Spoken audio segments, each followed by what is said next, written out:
বাংলাদেশের চায়ের কাপে কিংবা শিশুদের খাবারে প্রতিদিন ব্যবহৃত হচ্ছে যে গুঁড়া দুধ, তার ভেতরেই লুকিয়ে থাকতে পারে ভয়ঙ্কর এক ফাঁদ। আসল দুধের নামে মানুষের হাতে তুলে দেওয়া হচ্ছে আটা, ময়দা আর রাসায়নিক মিশ্রণ। অথচ এসব পণ্য বাজারজাত হচ্ছে একেবারে প্রকাশ্যে নামিদামি ব্র্যান্ডের মোড়ক ব্যবহার করে। চট্টগ্রামের খ্যাতনামা পাইকারি বাজার খাতুনগঞ্জ থেকে শুরু করে অলিগলির ছোট দোকান পর্যন্ত সবখানেই ভেজাল দুধের বিস্তার।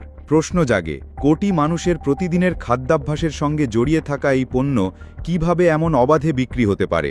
নামিদামি ব্র্যান্ডের নামে এই ভেজাল ব্যবসার শুরুটা হয় প্রথমে বাজার থেকে বড় বড় ব্র্যান্ডের খালি প্যাকেট সংগ্রহ করার মধ্য দিয়ে।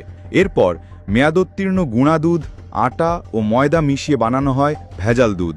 নতুন করে প্যাকেটে সিল মেরে দেওয়া হয় ফুল ক্রিম মিল্ক পাউডার।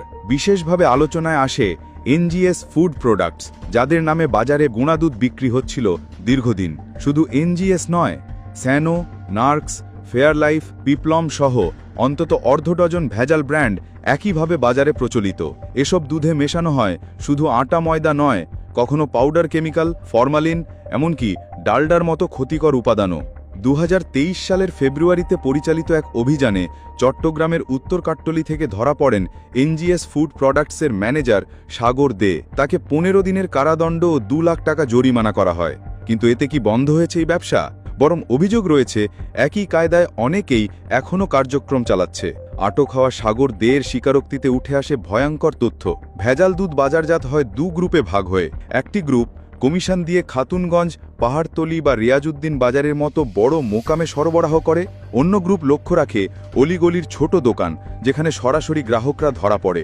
আরও চাঞ্চল্যকর তথ্য হল, এসব ব্যবসায়ী নিয়মিত মাসোহারা দেন বিএসটিআই ও নিরাপদ খাদ্য কর্তৃপক্ষের মাঠ পর্যায়ের কিছু কর্মকর্তা। মাসোহারা দেওয়া বন্ধ করলে অভিযানের নামে জরিমানা ও হয়রানির শিকার হতে হয়। অর্থাৎ ভেজাল প্রতিরোধের দায়িত্ব যাদের, অনেক সময় তারাই হয়ে ওঠেন এই বাণিজ্যের আড়াল। বিশেষজ্ঞদের মতে, কোন দুধ ভেজাল, কোনটিতে ক্ষতিকর উপাদান মেশানো, এটা দেখার দায়িত্ব বিএসটিআই ও নিরাপদ খাদ্য কর্তৃপক্ষের। তারা যথাযথভাবে দায়িত্ব না নেওয়ার কারণেই মোকাম পর্যায়ে ব্যবসায়ীরা সাহস পাচ্ছে। আরও জানা যায়, বাজারে মূলত 3 ধরনের গুঁড়া দুধ পাওয়া যায়: সাধারণ ফুল ক্রিম, শিশুদের জন্য বিশেষায়িত দুধ এবং বিভিন্ন আকারের প্যাকেজ। কিন্তু অভিযানে উদ্ধার হওয়া ফেয়ার লাইফ নামের গুঁড়া দুধই প্রমাণ করে নকল ও ভেজাল এখন শিল্পে পরিণত হয়েছে। অথচ গুঁড়া দুধ নিম্নমানের হলে শিশুর দেহে ভয়াবহ প্রতিক্রিয়া দেখা দিতে পারে। শিশুদের পাশাপাশি প্রাপ্তবয়স্কদের জন্য এই দুধ দীর্ঘমেয়াদে মারাত্মক স্বাস্থ্য ঝুঁকি তৈরি করে। বিশেষজ্ঞদের মতে, আটা, ময়দা বা ফরমালিন মেশানো দুধে পুষ্টিগুণ প্রায় নেই বললেই চলে। বরং এ ধরনের ভেজাল খাবার শরীরের রোগ প্রতিরোধ ক্ষমতা নষ্ট করে, কিডনি ও লিভারে চাপ সৃষ্টি করে এবং শিশুর বৃদ্ধি প্রক্রিয়া মারাত্মকভাবে ব্যাহত করে।